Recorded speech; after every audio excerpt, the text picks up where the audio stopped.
అనంతపురం జిల్లా గుత్తి మున్సిపాలిటీ పరిధిలోని 15వ వార్డు కౌన్సిలర్ మాతంగి అంజల, యువ నాయకుడు సునీల్, హమాలి రామంజీ, అరటిపండ్ల చంద్ర ఆధ్వర్యంలో సార్వత్రిక ఎన్నికల్లో భాగంగా వైసీపీ పార్టీ గెలిపే లక్ష్యంగా విస్తృతంగా వార్డులో ఎన్నికల ప్రచారం నిర్వహించారు. నాయకుల, కార్యకర్తలు హాజరై కలిసి వారు ఇంటింటికి తిరుగుతూ ఈ నెల 13వ తేదీన జరిగే సార్వత్రిక ఎన్నికలలో గుంతకల్ ఎమ్మెల్యే అభ్యర్థి వెంకటరామరెడ్డిని, ఎంపీ అభ్యర్థి శంకర్ నారాయణని గెలిపించాలని, అలాగే మరోసారి ముఖ్యమంత్రి వైఎస్ జగన్మోహన్ రెడ్డిని సీఎం చేసుకోవాలని కోరుతూ కరపత్రాలను అందజేసి బ్యాలెట్ నమూనాను ప్రజలకు వివరించారు. ఈ కార్యక్రమంలో 15వ వార్డు కౌన్సిలర్ అంజల, వైసీపీ యువ నాయకుడు సునీల్, హమాలి రామంజీ, వార్డు కన్వీనర్ అరటిపండ్ల చంద్ర, వైసీపీ నాయకులు సుధాకర్, వేణుగోపాల్, గంపన్న, శివ, బాబా, ప్రసాద్, స్వామి, ఓబులేష్, శివ, చిరంజీవి, దుర్గా, మహేష్, పెద్దన్న, మల్లి, విజయ్, మనోజ్ మరియు వైసీపీ నాయకులు, కార్యకర్తలు పెద్ద సంఖ్యలో ఈ కార్యక్రమంలో పాల్గొన్నారు.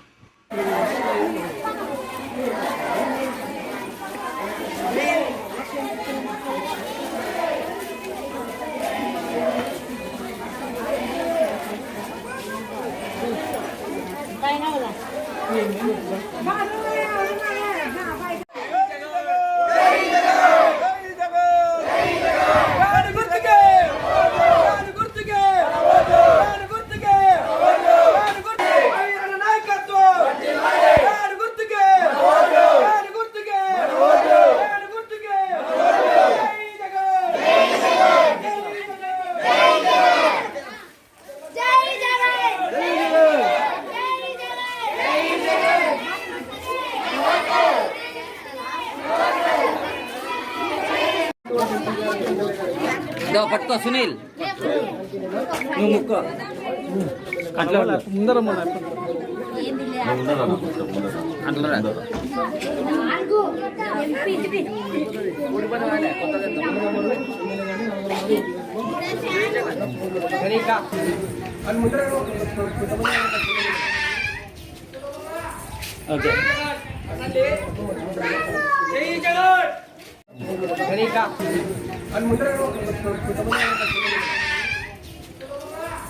ఓకే.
Bye now.